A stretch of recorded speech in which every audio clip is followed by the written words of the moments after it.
अस्सलामुअलैकुम, कैसे हैं आप सब। आई होप कि आप सब खैरियत से होंगे। आज की इस वीडियो में हम बात करने जा रहे हैं चिनुआ एचवे की important novel things fall apart के मल्टीपल पर्सपेक्टिव्स के बारे में। हम उन सारे ही मेन पॉइंट्स को जो एग्जाम पॉइंट ऑफ व्यू से इंपॉर्टेंट है विद कोटेशन डिस्कस करेंगे। तो हम स्टार्ट करते हैं। स्टार्ट करने से पहले मैं आपको चिनुआ एचबी का थोड़ा सा इंट्रोडक्शन बता देती हूँ। वैसे इस पर मैं एक सेपरेट भी वीडियो रिकॉर्ड करूंगी जिसका लिंक आपको इसी वीडियो के डिस्क्रिप्शन बॉक्स में मिल जाएगा। चिनुआ एचबी बेसिकली एक नाइजीरियन बहुत ही इंपॉर्टेंट नॉवलिस्ट और क्रिटिक रह चुके हैं। चिनुआ एचबी को मैन बुकर प्राइज भी दिया जा चुका है। 1930 में वो पैदा हुए हैं नाइजीरिया में और 2013 में इनकी डेथ हो गई है। ठीक है, ये अपनी राइटिंग स्टाइल मीन्स के लिटरेरी करियर में अफ्रीकन ट्रायोलॉजी की वजह से बहुत फेमस थे। अफ्रीकन ट्रायोलॉजी का मतलब होता है ऐसा वर्क जिसके अंदर फर्दर 3 वर्क्स कंटेन मुश्तमिल हो। ठीक है, जिसपे वो और हम देखते हैं कि जो अफ्रीकन ट्रायोलॉजी के अंदर things fall apart that was published in 1958, No Longer at Ease that was published in 1960 and Arrow of God 1964। ये 3 वर्क बहुत इंपॉर्टेंट है। अगर हम चिनुआ एचबी की राइटिंग स्टाइल के बारे में बात करें तो अपने राइटिंग स्टाइल के अंदर बेसिकली मोस्टली उनकी जो राइटिंग है वो नाइजीरियन कल्चर पे बेस करती है। ठीक है, नाइजीरिया मीन्स के जो अफ्रीकन लिटरेचर है उन पे बेस करती है इनकी राइटिंग। इन्होंने बताया कि किस तरीके से अफ्रीकन क्या जो कल्चर था, स्पेशली वो नाइजीरिया की बात करते हैं कि जो नाइजीरिया का कल्चर था किस तरीके से रिच था। अफ्रीकन पीपल का कल्चर पहले कितने वो वास्ट रिच और लैंग्वेज के हामिल थे। बाद में उन्हें कॉलोनाइज बनाया गया, उन पे कॉलोनाइजेशन की गई जिसकी वजह से उनकी हर चीज़ स्कैटर्ड हो गई। ठीक है, इसके अलावा ये पोस्ट कॉलोनियल पर्सपेक्टिव की जब भी बात करते हैं तो वो अप्रोप्रिएशन की टेक्निक का यूज़ करते हैं। ये अपने वर्क के अंदर bitter experiences of human life को डिफाइन करते हैं और not only the negative but also the positive aspects of Nigerian people को वो हाईलाइट करते हैं। मीन्स के न्यूट्रल होकर वो बात करते हैं। ठीक है, इसी वजह से इन्हें father of modern African writing या father of modern African literature भी कहा जाता है। थिंग्स फॉल अपार्ट की बात करें तो थिंग्स फॉल अपार्ट इनका जो नॉवल है 1958 में पब्लिश करवाया गया था। इस नॉवल की setting village of Umuofia in Nigeria में रखी गई है। इस नॉवल का जो प्रोटैगनिस्ट है वो ओकोंको है। ठीक है, ये इस नॉवल के अंदर हम देखते हैं कि जो राइटर ने टाइम स्पेन दिखाया है लेट 1880s का इनके अंदर टाइम स्पेन दिखाया हुआ है। और इसके अलावा राइटर ने नाइजीरिया के हिस्ट्री को, नाइजीरिया के कल्चर को की बहुत ही थोड़ो डिटेल्स इसके अंदर बताई हैं। यानी मीन्स के नाइजीरियन की जो सिचुएशन है before the colonization, during the colonization, उन पे क्या डिवास्टेटिंग इम्पैक्ट हुए, किस तरह उनका जो बहुत ही रिच कल्चर था वो डिवास्टेटिंग सिचुएशन की तरफ चला गया। इन सारी चीज़ों को राइटर ने इसके अंदर हाईलाइट किया है। और at the same time writer ने इसके अंदर नेगेटिव एस्पेक्ट भी हाईलाइट किए हैं।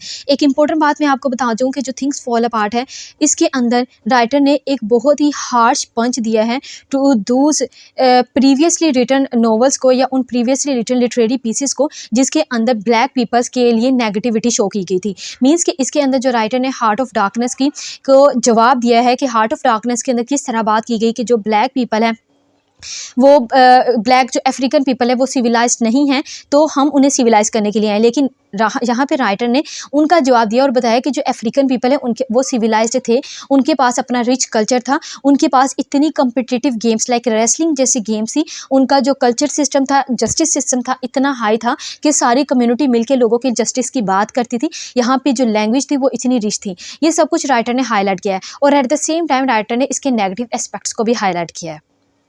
दैट्स वाई मैंने आपको बताया कि जो राइटर वो न्यूट्रल होकर बात करते हैं। अगर हम नोवेल के टाइटल की बात करें तो जो राइटर ने नोवेल का टाइटल बोरो किया है W.B. येट्स की पोएम द सेकंड कमिंग से। ठीक है, उसके अंदर उसकी जो लाइन है things fall apart and the centre can not hold, जिसके अंदर बात की गई है कि हर चीज़ बिखर गई और जो सेंटर है कैन नॉट होल्ड, उसको होल्ड नहीं किया गया। We can not maintained on our centre. तो इसी से राइटर ने अपने टाइटल को बोरो किया है थिंग्स फॉल अपार्ट, जिसकी एक सिग्निफिकेंस ये है कि इसके अंदर बेसिकली टाइटल रेफर करता है कि हर चीज़ स्कैटर हो चुकी है। मीन्स कि जो सेंटर था, सेंटर में क्या था, उनका रिलीजन था, उनका कल्चर था। ठीक है, ये चीज़ें इन्होंने होल्ड नहीं की जिसकी वजह से इनका सेंटर भी बिखर गया और इनका कल्चर भी बिखर गया। ये सारे पॉइंट्स को लेके चिनुआ एचबी अपने इन नोवेल को डिफाइन करते हैं और ये कहते हैं कि जिस तरह कॉलोनाइजेशन की आने की वजह से यहाँ का कल्चर, यहाँ के रिच कल्चर जो था, रिच ट्रेडिशंस थे, उनका रिलीजियस पे कितना फिम बिलीव था, उनकी पॉलिटिकल एंड इकोनॉमिकल सिचुएशंस थी, वो सारी ही स्कैटर्ड हो गई। लोगों ने रिलीजन को छोड़ दिया और क्रिश्चियनिटी को अडॉप्ट कर लिया। यहाँ पे मैं आपको बताऊँ कि तो जो राइटर ने डिफाइन किया हुआ है कि जो नाइजीरिया के अंदर यहाँ पे रिच कल्चर था और एट द सेम टाइम वो मल्टीपल गॉड्स की पूजा वगैरह करते थे, उन्हें मानते थे, ठीक है। लेकिन यानी उनका रिलीजन पे बहुत फीम बिलीव था, ठीक है। इसलिए हम देखते हैं कि जो ओकोंको इनका प्रोटैगनिस्ट है वो भी बहुत फीम बिलीव दिखाया गया उसका भी। एनीवेज हम देखते हैं कि जो जैसे कॉलोनाइजेशन आई, इंग्लिश पीपल आए, तो उन्होंने यहाँ पे क्रिश्चियनिटी को स्प्रेड करना शुरू कर दिया, जिसकी वजह से जो नाइजीरिया के पीपल ने यहाँ की जो बेसिकली अपने रिलीजन को छोड़कर क्रिश्चियनिटी को अडोप्ट करना शुरू कर दिया, जिसकी वजह से उनकी जो रिलीजियस और कल्चरल नॉर्म्स थे वो स्कैटर्ड हो गए। तो इस तरह राइटर डिफाइन करते हैं, ठीक है। डिस्ट्रक्शन ऑफ द ट्राइब को हाईलाइट करता है ये इनका टाइटल, क्योंकि यहाँ पे जो इनका ट्राइब था वो बेसिकली ब्रिटिशर्स की आने की वजह से वो डिस्ट्रॉय हो चुका था, उनके अंदर जो यूनिटी थी वो बिल्कुल ख़त्म हो चुकी थी। कोई लोग तो हिपोक्रेट होके ब्रिटिशर्स के साथ चले गए थे, और कितने लोगों ने इनका जो ओकोंको है, जो जस्टिस के लिए लास्ट पे बात करता है, सुसाइड कमिट कर लेता है, वो इनका कुछ लोग तो साथ ही नहीं देते। राइटर इसके थ्रू हाईलाइट करते हैं कि किस तरह कल्चरल कॉम्प्लेक्सिटीज़ आ गई थी, मींस के क्लैशेस आ गए थे कल्चरल अंडरस्टैंडिंग्स के अंदर। और जो ओकोंको है बेसिकली उसने रेजिस्टेंस भी की थी, लेकिन जिसकी वजह से जो विलेजर्स ने उनका साथ नहीं किया दिया था, क्योंकि उनके जो विलेजर्स थे वो अपने सेंटर को खो बैठे थे, वो क्रिश्चियनिटी को अडोप्ट कर बैठे थे, बहुत सारे लोग विलेजर्स में से, ठीक है। तो इसलिए इसने सुसाइड को कमिट कर लिया। अब हम देखते हैं कि यहाँ पे इसके कल्चर इतना ज़्यादा रिच था कि सुसाइड कमिट करने वाला पर्सन को भी वो दफन नहीं करते थे, ठीक है। वो कहते थे अब ये सोसाइटी इसने कमिट कर ली तो हम इसे दफन नहीं करेंगे, कोई बाहर का पर्सन आके इसे दफन करेगा, मीन्स कि ये उनके ट्रेडिशन और उसके कल्चर के खिलाफ था। तो हम देखते हैं किस तरह थ्रू एंड थ्रू जो राइटर वो बात करेंगे इसके अंदर कि जो थिंग्स फॉल अपार्ट होगी due to the colonization, due to the devastating impact of colonization, ठीक है। अगर नोवेल की हिस्टोरिकल बैकग्राउंड की बात करें तो जो नोवेल है जैसे कि 1958 में ये पब्लिश करवाया गया, इसे लिखा गया 1958 के अंदर। तो ये नोवेल जो नाइजीरिया की इंडिपेंडेंस में इसकी सेटिंग रखी, इनके ना बैकग्राउंड हमें देखने को मिलता है। राइटर ने इसके बैकग्राउंड के अंदर basically situation of Nigeria before the colonization, during the colonization, उन सबको हाईलाइट किया है।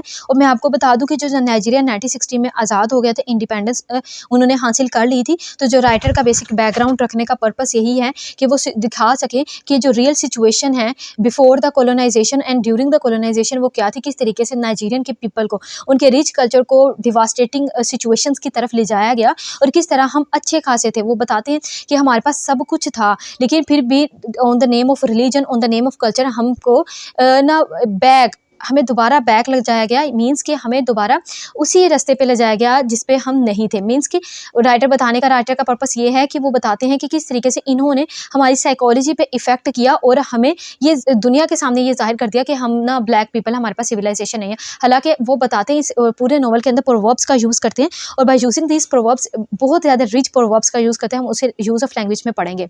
एनीवेज वो बताते हैं कि इतनी हमारे पास रिच प्रोवर्ब्स थी, हमारी रिच लैंग्वेज थी, फिर भी हमें ये कहा गया कि you are inferior, you are others। Characters की बात करें तो ये जो मैंने हाईलाइटेड करेक्टर्स हैं बेसिकली ये सारे नाइजीरियन के लोग थे, और यहाँ पे ये कुछ करेक्टर्स मैंने यहाँ पे लिखे हैं जो इंग्लिश पीपल थे, जो यहाँ पे आए थे, इंग्लिश मिशनरीज थे, ताकि वो कॉलोनाइजेशन को एक्सपैंड कर सके अपने रिलीजियस पर्पसेस में, यानी क्रिश्चियनिटी को भी एक्सपैंड कर सकें। एनीवेज हम देखते हैं कि इसके अंदर सबसे पहला करेक्टर हमारे पास ओकोंको का। ओकोंको इसके अंदर प्रोटैगनिस्ट है। प्रोटैगनिस्ट वो होता है जो basically positive as negative aspect भी रखता है, ठीक है। इसके अंदर क्या है कि ये एक बहुत ज़्यादा इंपॉर्टेंट कैरेक्टर होता है जिसका रेसलिंग के अंदर, यानी मीन्स कि इसके अंदर मैस्कुलिनिटी पावर बहुत ज़्यादा होती है। रेसलिंग का ये विनर रह चुका होता है, एक बहुत ऑनरेबल पर्सन होता है अपने विलेज का, ठीक है। इसके विलेज का नाम है जैसे कि मैं बताया यूमोफिया, और यूमोफिया के अंदर इग्बो ट्राइब है, ठीक है। यहाँ पे इग्बो भी कहा गया है स्टोरी में, और वहाँ पे इग्बो भी कहा गया है। एनीवेज हम इसे इग्बो पढ़ेंगे। इग्बो ट्राइब है, ये उसका बहुत ही इंपॉर्टेंट पर्सन माना जाता है। ये एक लीडर है अपने क्लैन का, और इसकी 3 वाइफ्स हैं, 11 चिल्ड्रन हैं, और अपनी गुड ची की वजह से बहुत ज़्यादा फेमस है। अब ये ची क्या है, बेसिकली जैसे मैंने आपको बताया कि इन्होंने अप्रोप्रिएशन का यूज़ किया, तो नाइजीरिया में ची का मतलब होता है ऐसा पर्सन जिनकी एक बहुत अच्छी फेट हो। तो एनीवेज यहाँ पे नाइजीरिया का कल्चर ये था कि उस पर्सन को ऑनर दी जाएगी जो अपनी हार्ड वर्किंग की बेस पे कोई चीज़ को, यानी कुछ अवार्ड वगैरह हासिल करेगा, यानी उसकी हार्ड वर्किंग की बेस पे उसे ऑनर दिया जाएगा, ना कि उसके जो हमारे पास इंसेस्टर की दौलत की बेस पे या उनके नाम के बेस पे, ऐसा कुछ नहीं था। तो ओनोका वो पर्सन था जिन्होंने अपनी हार्ड वर्किंग की बेस पे अपना नाम कमाया था अपने विलेज के अंदर, और एट द सेम टाइम इसके अंदर कुछ नेगेटिव पॉइंट्स भी थे। मीन्स कि बहुत ज़्यादा गुस्सा कर लेता था, इसके पास पेशेंस की कमी थी, पेशेंस बहुत कम था। यानी अगर इसके अंदर ये भी दिखाया हुआ कि अगर कोई पर्सन इसकी बात को नहीं समझ सकता था तो इसे एक पंच कर देता था, मीन्स कि एक गुस्से का इतना तेज था। एनीवेज हम देखते हैं कि इनके दूसरा कैरेक्टर है, इनके फादर जुनोका का। इस स्टोरी के अंदर जुनोका एक लेजी वीक कैरेक्टर दिखाया है, कोवर्ट दिखाया हुआ है, जिसने तकरीबन विलेज के बहुत सारे लोगों से इसने उधार लिया हुआ है, ठीक है। और ये म्यूजिशियन होता है जिसे म्यूजिक का बहुत ज़्यादा शौक होता है, और जैसे ही इनके यहाँ ना एक बेसिकली एक जैम न्यू ईयर फीस्ट होता था। बेसिकली वो क्या होता था कि जब किसी की फसल यानी जो फसल की कटाई वगैरह होती थी, तो जिनकी फसल वगैरह जब अच्छी होती थी, तो वो एक ना न्यू ईयर के बेस पे यानी उसकी अच्छा सा फीस्ट करते थे, अच्छा खाना खाते थे।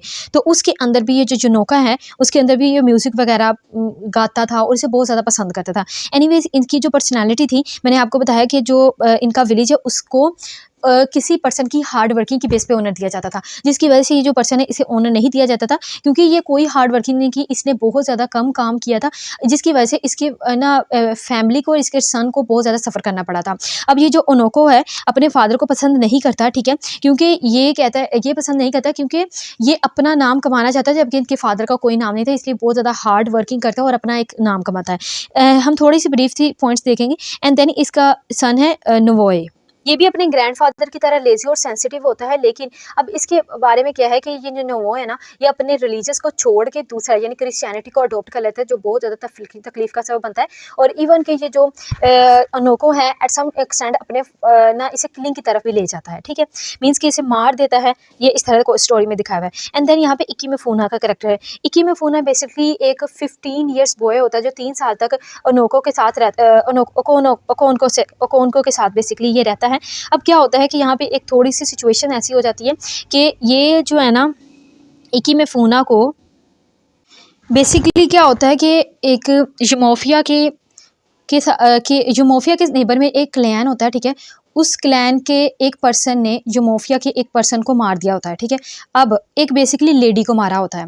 अब क्या होता है कि यहाँ पे सिचुएशन होती है कि खून का बदला खून, जैसे मैंने आपको बताया यहाँ पे रिलीजियस नॉर्म्स वगैरह बहुत रिच थे, तो उस क्लैन को यानी खून के बदला खून देने के लिए उस क्लैन के अंदर ये जो पर्सन है इकी मिफूना, उसको यूमोफिया को दिया जाता है, ठीक है ना। अब इसे दिया जाता है, अब इसको भी इसलिए दिया जाता है कि बाद में भी 3 साल के बाद इसको पनिशमेंट दी जाएगी, मीन्स कि इसे मार दिया जाएगा, ठीक है। अब इसकी जो केयर टेकिंग की जिम्मेदारी है वो ओकोनको के पास होती है। ये आप देख लें, इसकी प्रोनाउंसिएशन ओकोनको भी है, ओकोनको वो भी है, ठीक है। एनीवेज ये इसके पास रहता है और इसके साथ काफ़ी अच्छी इसकी जो डेवलपमेंट हो जाती है। और ये जो इकी में फोना है वो ओकोनको को फादर कह के पुकारता है और इसी तरह वो उसको अपना सन कह के पुकारता है। इनकी जो बाउंड की बहुत ज़्यादा स्ट्रॉन्ग हो जाती है, ठीक है। फिर इनकी एक डॉटर होती है इनिस्मा बेसिकली इसकी जो सेकेंड वाइफ होती है एक्मिफी, ठीक है। इसकी जो सेकेंड वाइफ है एक्विफी, उसकी डॉटर होती है और she is only one child who survived from her 10 siblings, ठीक है। दैट्स वाई कि ये अपने फादर के लिए बहुत ज़्यादा स्पेशल होती है, यानी जो ओकोनको है वो इसे बहुत ज़्यादा ना इसके लिए हम जैसे कह सकते हैं उसके लिए बहुत ज़्यादा केयर टेकर भी होता है और बहुत लाडली भी उसकी होती है, क्योंकि ये ओनली सर्वाइवर चाइल्ड होता है इसकी सेकेंड वाइफ में से। एनीवेज हम देखते हैं कि यहाँ पे एजियोडो का यहाँ पे मैंने करेक्टर दिखाया हुआ है, यहाँ पे लिखा हुआ है जो है बेसिकली इस जो क्लैन होता है ट्राइब ही से कह सकते हैं क्लैन। अच्छा, यहाँ पे जो क्लैन है उस का सबसे ओल्डेस्ट पर्सन होता है। जब इसकी डेथ हो जाती है तो यहाँ पे ये एक रिवाज दिखाया हुआ है कि जब किसी की डेथ और बर्थ पे ना वो जो जैसे कि ड्रम बीट किया जाएगा और ओकोन को भी गन चलाता है, जिसकी वजह से जो गन है ये इजियोडो के सन को लग जाती है। और यहाँ पे एक रूल ये भी होता है कि अगर किसी तरह भी किसी से लोग बाय चांस या वैसे भी कोइंसिडेंटली किसी से कोई पर्सन कत्ल हो जाता है तो उसे 7 साल के लिए एग्जाइल कर दिया जाता है, जिसकी वजह से ओकोन को भी एग्जाइल होना पड़ता है और ये अपने फैमिली के साथ दूसरे गाँव में चला जाता है, ठीक है। एनीवेज यहाँ पे एक एगबिला दिखाई गई। एगबिला इनकी एक गोडस ही होती है, यानी उसका भी रोल यहाँ पे दिखाया हुआ है। हम यहाँ पे देखते हैं कुछ कैरेक्टर्स। मिस्टर ब्राउन, ठीक है, ये जो इंग्लिश मिशनरी है। मिस्टर ब्राउन यहाँ पे बेसिकली वाइट मिशनरी है जो फ्रेंडली बिहेवियर रखता है लोगों के साथ, लेकिन ये स्प्रेड करने आए हैं यहाँ पे क्रिश्चियनिटी को और रूल करने के लिए आए हैं। दूसरे नंबर पे जो मिस्टर ब्राउन है, मैंने आपको बताया बहुत ज़्यादा फ्रेंडली बिहेवियर होता है, ये स्कूल और हॉस्पिटल बनाता है लेकिन बीमार हो जाता है। अब इसकी रिप्लेसमेंट पे आता है जेम्स स्मिथ, जो इसके कॉन्ट्रास्ट पे बहुत ज़्यादा स्ट्रिक्ट होता है और लोगों को के साथ ना बहुत बुरा इसका सलूक दिखाया हुआ और ये कॉलोनाइजेशन को प्रमोट करता है, रेसिज्म को क्रिएट करता है, ये सब कुछ है। एंड देन यहाँ पे हमारे पास करेक्टर डिस्ट्रिक्ट कमिश्नर का।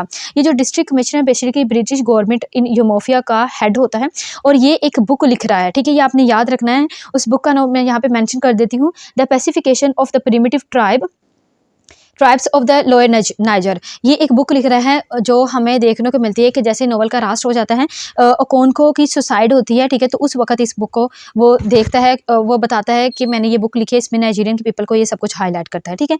तो ये थे कुछ माइनर से कैरेक्टर अपने according to the nature of our questions मैंने इसको डिस्कस किया जितनी हमारे पास इन्फॉर्मेशन रिक्वायर्ड थी। बाकी अगर आप इसकी समरी सुनो तो इन डिटेल आपको इससे भी ज़्यादा कैरेक्टर्स भी मिल जाएंगे और इनकी डिटेल अगर आप चाहें तो आपको समरी में मिल जाएगी। थिंग्स फॉल अपार्ट के अंदर बेसिकली यूज़ ऑफ लैंग्वेज या रोल ऑफ रिच लैंग्वेज का क्वेश्चन बहुत इंपॉर्टेंट है। जैसे मैंने आपको बताया था, जैसे इसका वेरी फर्स्ट चैप्टर स्टार्ट होता है तो राइटर ने अप्रोप्रिएशन का यूज़ करना स्टार्ट कर दिया। इसके अलावा राइटर ने बहुत ही रिच प्रोवर्ब्स का यूज़ किया है इस नॉवल के अंदर, ठीक है। अब मैं आपको एक बात बता दूं कि जो राइटर हैं वो प्योरली इंग्लिश लैंग्वेज में भी इसे लिख सकते थे। नो डाउट कि राइटर ने इसे इंग्लिश लैंग्वेज में ही लिखा, लेकिन राइटर ने इसके अंदर ऑलवेज रिमेंबर अप्रोप्रिएशन का यूज़ किया है। अप्रोप्रिएशन का मतलब होता है कि आप रेजिस्टेंस की फॉर्म में, रेजिस्टेंस को शो करते हुए अपनी लैंग्वेज के कुछ वर्ड्स उसमें ऐड कर दें। फॉर एग्जांपल, अगर हम इंग्लिश में कोई नॉवल लिख रहे हैं और उसके अंदर कोई उर्दू के वर्ड ऐड कर दें तो वो अप्रोप्रिएशन होगा। तो राइटर ने भी सेम इसी तरह किया। उन्होंने लिखा इंग्लिश में, लेकिन नाइजीरियन वर्ड लाइक ची का वर्ड हो गया, इगूगी वर्ड हो गया, जिम का वर्ड हो गया, ये ऐसे वर्ड्स थे जो राइटर ने इस अपने नॉवल को डिफाइन करते हुए इनके अंदर बाय यूजिंग नेटिव लैंग्वेज के वर्ड्स इन्होंने राइटर ने यूज़ किए। एक तो लैंग्वेज का यूज़ इसके अंदर ये आएगा अप्रोप्रिएशन। दूसरे नंबर पे राइटर ने यहाँ पे रिच वोकैबुलरी का यूज़ किया है, ठीक है। रिच वोकैबुलरी का अगर हम बात करें ना, तो जैसे कि यही मैंने बताया, जैसे कि ओबी हो गया, ची हो गया, जैम हो गया, ये रिच वोकैब्स है। मीन्स के राइटर ने यहाँ पे बहुत अच्छे अच्छे वर्ड्स को यूज़ किया है जो डिफाइन करते हैं कि नाइजीरियन के पीपल के पास अपनी भी लैंग्वेज थी। अब यहाँ पे एक यूज़ ऑफ प्रोवर्ब बहुत इंपॉर्टेंट है, आपने याद रखना है। जो राइटर ने ना इसके अंदर प्रोवर्ब्स बहुत ज़्यादा यूज़ किए हैं। इवन कि वेरी फर्स्ट चैप्टर के अंदर अगर हम बात करें तो उसके अंदर ही राइटर 3 प्रोवर्ब्स का यूज़ कर देते हैं। यहाँ स्क्रीन पर मैं कुछ प्रोवर्ब्स शो कर रही हूँ और उसका मैं आपको मतलब बताती हूँ कि किस तरीके से राइटर ने रिचली तौर पर प्रोवर्ब्स का यूज़ किया है। मोस्टली तौर पर अगर हम सिंपल लैंग्वेज में बात करें तो प्रोवर्ब्स समझना मुश्किल होते हैं। तो राइटर ने बताया कि किस तरीके से हमारी लैंग्वेज रिच थी, ठीक है। राइटर कहते हैं proverbs are the palm oil with which words are eaten. अब proverbs are the palm oils, ये जो पाम ऑयल है ना, ये बेसिकली नाइजीरियन ट्रेडिशन में ऑयल ना खाना वगैरह पकाने के लिए पाम ऑयल यूज़ होता था। और वो कहते हैं कि जो प्रोवर्ब है हमारे लिए लाइक पाम ऑयल है, मीन्स कि हमारी ही लाइफ का एक पार्ट है, हमारे लिए इतना ही इंपॉर्टेंट है, यानी रिचनेस ऑफ द लैंग्वेज को वो हाईलाइट कर रहे हैं। देन राइटर कहता है if a child washes his hand he could eat with kings. Means कि if a child learn how to wash his hands, means कि अगर कोई पर्सन हार्ड वर्क करके अपना ओनर कमा लेता है ना, तो इट्स मीन कि वो किंग के साथ कहा सकते हैं। मीन्स कि वो उतना ही ओनर हासिल कर सकते हैं लाइक दैट ऑफ किंग्स। यानी मैंने आपको बताया कि यहीं से उनके रिच कल्चर को भी हाईलाइट किया जा सकता है कि उनके कल्चर के अंदर किसी पर्सन को अपने स्टेटस की बेस पे या उसके एंसेस्टर बड़े थे, उनका बड़ा नाम था, उनके पास बड़े पैसे थे, कि बेस पे उन्हें ओनर नहीं दिया जाता, बल्कि इंसान की हार्ड वर्किंग की बेस पे ओनर दिया जाता है। और कौन को भी अपनी हार्ड वर्किंग की बेस पे ही ओनर लेता है। देन यहाँ पे एक प्रोवर्ब यूज हुआ है, एल्डर्स से that sun will shine on those who stand before it shines. Means कि सूरज उसी के लिए शाइन होगा जो इसके शाइन होने से पहले, मीन्स कि जो हार्ड वर्किंग कर लेते हैं, अपना ओनर पहले कमा लेते हैं, तो जो सक्सेस होती है वो उन्हीं के लिए होते हैं। तो हमने देखा कि किस तरह writer by using rich proverbs use करें। इसके अलावा भी कुछ और प्रोवर्ब्स हैं, यहाँ पे मैं शो कर रही हूँ। देखिए, a man who pays respect to the great paves the way for his own greatness. Means कि एक पर्सन जो ग्रेटनेस के लिए ग्रेट को रिस्पेक्ट देगा, तो इट्स मीन कि वो अपने लिए अच्छा रास्ता को पेव कर रहा है, बना रहा है। देन राइटर कहते हैं the new faith was a mad dog that had come to eat it up. यानी इस प्रोवर्ब का यूज करते हुए जो राइटर है कोलोनाइजेशन को क्रिटिसाइज कर रहे हैं। इसी तरह राइटर ने इसके अंदर नाइजीरियन, जैसे मैंने आपकी बात की, वो कैब्स की यूज़ करते हैं, तो वो ओरल टेल्स की भी बात करते हैं। मीन्स कि यहाँ पे जो वुमेन्स का करेक्टर इस तरह दिखाया हुआ है कि वो चिल्ड्रन को टेल बताती हैं, अपनी वो कहानियाँ सुनाती हैं, ठीक है ना। तो ओरल टेल्स की मीन्स कि ये हाईलाइट किया गया है कि जो उनका ट्रेडिशन था वो ओरल फॉर्म में भी एग्जिस्ट करता था, ठीक है। एंड देन वो बात करते हैं स्पीच रिदम, ठीक है, speech rhythm of Nigerian language का भी यूज़ किया गया है। लाइक यहाँ पे जैसे ड्रम की साउंड होती है तो वहाँ पे गुडी मीन्स कि राइटर ने इन वर्ड्स का, यानी जैसे कि अगर ड्रम की साउंड किस तरह होती है, उनका रिदम किस तरह होता है, किस तरह हमें देखने को मिलता है, तो उस रिदम का भी राइटर ने यूज़ किया है इस वर्क के अंदर। इसी तरह जब वो प्रिस्टस अगबोला को बुलाते हैं तो जो डू की आवाज़ होती है उनको भी राइटर इसके अंदर अपनी लैंग्वेज के अंदर यूज़ कर रहे होते हैं। मीन्स के राइटर ने एक रिचली तौर पर अपनी लैंग्वेज का इसके अंदर यूज़ किया है। तो आई होप सो कि आपको पता लग गया होगा कि किस तरह राइटर लैंग्वेज का यूज़ कर रहे हैं। यहाँ पे एक क्वेश्चन है role of culture, history and gender. ये आपको सेपरेट भी आ सकता है, इकट्ठा भी आ सकता है। अगर हम कल्चर की सेपरेटली बात करें तो राइटर ने दिखाया कि इनका जो कल्चर था बहुत ज़्यादा रिच था। इनकी लैंग्वेज में प्रोवर्ब्स वो यूज़ करते थे जो इन्हें रिच बनाती थी, और नॉर्म्स का उनके पास ट्रेडिशन थे। उनके पास मैरिज और डेथ के फेस्टिवल्स थे। मीन्स कि मैरिज पे भी और डेथ पे भी, जैसे मैंने आपको बताया, इजियोडो की डेथ पे बाकायदे तौर पर वहाँ पर ड्रम बीट किया गया और पिस्टल्स वगैरह चलाएगी, ठीक है। और अगर कोई पर्सन, यहाँ पे स्ट्रिक्ट रूल्स भी थे, अगर कोई पर्सन सुसाइड कर लेता था तो पनिशमेंट किस फॉर्म में उसका फ्यूनरल फ्यूनरल नहीं किया जाता था। अगर आप इसको एक हट के थोड़ा सा बात करो तो कोई भी रिलीजन इस बात को अलाउ नहीं करता कि कोई पर्सन ना सुसाइड कमिट कर ले। तो उसी तरह इनका जो कल्चर था वो भी रिच था। यहाँ पे वीक ऑफ पीस हुआ करते थे। वीक ऑफ पीस का मतलब था कि वो ऐसा वीक ऑफ पीस होता था कि ताकि ना इस वीक के अंदर कोई पर्सन किसी भी तरह की कम्युनिटी की फॉर्म में भी यानी इंडिविजुअल और कलेक्टिव लेवल पे कोई झगड़ा नहीं करेगा, कोई क्लैशेस क्रिएट नहीं करेगा। और ये सब कुछ इसलिए किया जाता था ताकि उनकी जो कोप्स की उनकी फर्टिलिटी को इंक्रीज किया जा सके। ठीक है, इसके अलावा यहाँ पे फीस्ट ऑफ न्यू यॉम होते थे, यहाँ इजोडोंस होते थे, ओजीडोंस डांस वगैरह होते थे। इसके अलावा गॉड और गॉडेसेस वगैरह को मानते थे। इनका स्ट्रॉन्ग रिलीजियस बिलीफ्स दिखाया गया है। स्टोरी टेलिंग वहाँ पे दिखाई जाती थी, फोक टेल्स बताते थे, यानी मीन्स के ओरल ट्रेडिशंस को भी उन्होंने हाईलाइट किया। फिर वहाँ पे राइटर ने दिखाया कि किस तरह डिसिप्लिन्ड पीपल थे, वहाँ पे कम्युनिटी बेस्ड डिसीजंस होते थे। और एट द सेम टाइम ये आप इन्हें याद रखना है कि ना राइटर यहाँ पे पॉजिटिव के साथ नेगेटिव एस्पेक्ट भी हाईलाइट करें कि किस तरह अगर कोई पर्सन, अगर हम बात करें, अगर कोई पर्सन अचानक से उससे कोई मर्डर हो जाता है तो उसे 7 साल के लिए एक्साइल ही कर दिया जाता है। ये भी राइटर डिफाइन करते हैं। और इसी तरह राइटर ये भी बताते हैं कि अगर किसी, यहाँ पे एक ट्रेडिशन था कि अगर किसी के यहाँ यानी ट्विन हो जाते हैं, यानी ट्विंस पैदा होते थे, तो उन ट्विंस का इतना उनके वो ना जो उनके गले में जो रस्सी डाल के उन्हें इतना घसीटा जाता था कि उनकी डेथ हो जाती थी। मीन्स कि उसे जैसे हम कह सकते हैं कर्स समझा जाता था। तो ये नेगेटिव एस्पेक्ट था जो राइटर ने हाईलाइट किया। जैसे कि मैंने आपको बताया राइटर न्यूट्रल होकर बात कर रहे हैं, तो राइटर इन चीज़ों को हाईलाइट करते हैं। तो हमने देखा कि किस तरह राइटर जो मैंने आपको पॉइंट्स ये हाईलाइट किए हैं, ये सारे पॉइंट इनके कल्चर की रिचनेस में आएंगे। ठीक है, अब इसी की सूरत में हमें इंसिडेंट भी हमें देखने को मिल गया जब हम देखते हैं कि जो वीक ऑफ पीस को जब जो ओकोनको है अपनी वाइफ को मारता है, तो वीक ऑफ पीस का जो इनका बेसिक ट्रेडिशन बना हुआ था उसको तोड़ता है, जिसकी वजह से इसे सजा दी जाती है। और जब इसी तरह जब ओकोनको है वो सुसाइड कमिट कर लेता है तो उसे सजा के तौर पर सफीनो नहीं किया जाता। और अचानक से जब उसे इजियोडो का सन की डेथ हो जाती है कोइंसिडेंटली, तो उसे भी एग्जाइल कर दिया जाता है। तो हम ये देखते हैं कि ये जो रूल है, इवन ओकोनको एक ऑनरेबल पर्सन था, माना जाता था, अपनी ऑनर की वजह से, अपने हार्डवर्क की, लेकिन जस्टिस उसके लिए भी था। ठीक है, एंड देन यहाँ पे राइटर ने हिस्ट्री को डिफाइन किया है। हिस्ट्री जैसे मैंने आपको बताया कि 1958 के अंदर ये लिखा गया है, और इससे पहले जो 1960s के अंदर नाइजीरिया आज़ाद हुआ था, उससे पहले जो कॉलोनियल सिचुएशंस थी, प्री कॉलोनियल नाइजीरिया दिखाया गया, उसकी रिचनेस को हाईलाइट किया गया। और एट द सेम टाइम यहाँ पे कॉलोनाइजेशन की वजह से किस तरह लोगों के कन्फ्लिक्ट आई, हाइब्रिड कल्चर आ गया, थिंग्स फॉल अपार्ट हो गई। ठीक है ना, यानी हर चीज़ स्कैटर हो गई, उनके रिलीजियस बिलीफ स्कैटर हो गए, उनकी कम्युनिटी स्कैटर हो गई, वहाँ पे लोगों ने रेजिस्टेंस शुरू करके वायलेंस, सुसाइड, ये सारे कॉन्सेप्ट इसके अंदर आ जाएंगे। एंड देन राइटर बात करते हैं जेंडर की। अब यहाँ पे ना मैस्कुलिनिटी और फेमिनिटी का कॉन्सेप्ट बहुत अच्छे से हाईलाइट किया है।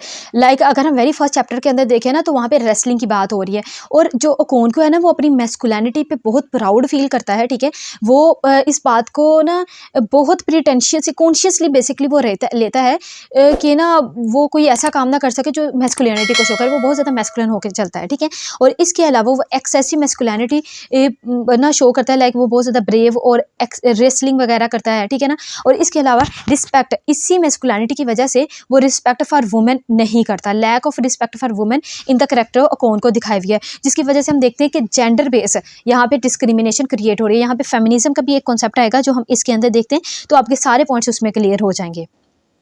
और एट द सेम टाइम जो ओकोनको है उसकी साइकोलॉजिकल कन्फ्लिक्ट भी चल रही थी इसी मैस्कुलिनिटी को लेके, मीन्स कि इसके अंदर एक हाइपर मैस्कुलिनिटी थी। ठीक है, अब हाइपर मैस्कुलिनिटी जो है वो ना उसे प्रिवेंट कर देते थे कि वो वुमेन का भी रिस्पेक्ट ना करें, मीन्स कि वो अपनी वाइफ को मारता है। ठीक है ना, अपनी जो ओनली डॉटर होती है, सर्वाइविंग डॉटर होती है इनिस्मा, उसको भी इतनी उसकी फेवर नहीं करता जितनी वो इकी मिफूना की, जो एक सन होता है बेसिकली, जिसको इसने जो बाद में जैसे मैंने आपको बताया उसे मार दिया जाता है, तो उसको ज़्यादा टेक केयर करता है rather than his own daughter. ठीक है, थोड़े से फेमिनिस्टिक पॉइंट में आपको हाईलाइट कर देती हूँ। बेसिकली फेमिनिज्म इसके अंदर दिखाया गया है एक तो मैस्कुलिन कल्चर के थ्रू। अब जो वुमेन को इस तरह दिखाया गया है कि वो फियर, ओप्रेस्ड, वायलेंटेड और बीटेड फील करती हैं। ठीक है, ये उन्हीं की मार्जिनलाइजेशन को शो किया गया है इस नॉवल के अंदर, और इस तरह दिखाया गया है that they are forced to live with the man. ठीक है, और यहाँ पे मिस ओजिनी का कॉन्सेप्ट हमें देखने को मिलता है, उसका मतलब होता है शो हेटर टुवर्ड्स वुमेन, ये भी हमें देखने को मिलता है। सोशल हायरार्की को हाईलाइट किया गया है।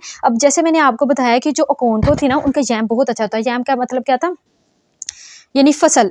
ठीक है, अब उनकी फसल बहुत अच्छी थी। अब उसकी फसल के अच्छा होने का पीछे भी क्या था कि उनकी जो वुमेन ही थी जो उनकी फसल को अच्छा बनाती थी, वुमेन उनकी फसल पे काम करती थी, लेकिन वुमेन का उनके शोल्डर टू शोल्डर खड़ा होने के बावजूद भी वो उसके साथ उनको का अच्छा सलूक नहीं था। ठीक है, और एट द सेम टाइम यहाँ पे ना जो मैस्कुलिनिटी है वो इसको भी जेंडर प्रेजुडिस की सूरत में भी शो किया गया है कि जो सोसाइटी थी ना वो एक पर्सन जिसकी ची अच्छी होती थी, मीन्स कि जिसकी फेट को अच्छा समझा जाता था लाइक अकोन को, उससे एक अनरियलिस्टिक सी एक्सपेक्टेशन कर लेती थी कि जो पर्सन होगा ये बहुत ज़्यादा मैस्कुलिन क्वालिटी रखेगा, बहुत अच्छी इसकी स्ट्रॉन्ग ची होगी, ये फेल होगा, इमोशन होगा, जबकि इसके कंट्रास्ट में ये समझा जाता है कि जो फीमेल है ना वो इतनी स्ट्रॉन्ग नहीं होगी। ठीक है, राइटर यहाँ पे कोड भी करते हैं, he was afraid of being thought weak, यानी इस तरह ये ना अफ्रेड था कि इसे ऐसा ना समझा जाए कि वो वीक है। ठीक है, फिर यहाँ पे हमारे पास कुछ इंसिडेंट, जैसे मैंने यहाँ पे अगर आप नोट करना चाहें तो कुछ इंसिडेंट्स हैं, लाइक जो है ना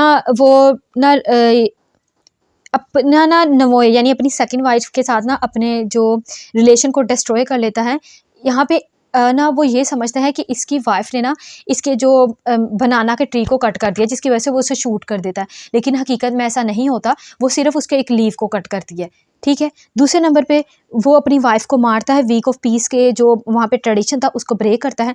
फिर वो बात करता है इक्की मफूना की ज़्यादा साइड लेता है अपनी वाइफ, इवन कि जब मैंने आपको बताया यहाँ पे ओरल ट्रेडिशंस हैं, यानी टेल्स वगैरह सुनाती थी जो वुमेन है, तो वो उन पे भी इतनी तवज्जो नहीं देता, हालांकि वो जो टेल्स सुनाती थी उसके अंदर बहुत सारे ना उसके अंदर ना बहुत सारे मोरल स्टोरीज होती थी जो इनके काम आ सकती थी। एनीवेज वो इन सारी चीज़ों पर तवज्जो नहीं देता और एक अपनी मैस्कुलिनिटी की तरफ इतना डूब जाता है कि वो फीमेल की रिस्पेक्ट करना भी भूल जाता है। ये एक पॉइंट है जो राइटर नेगेटिव एस्पेक्ट में भी हाईलाइट करते हैं इस नॉवल के।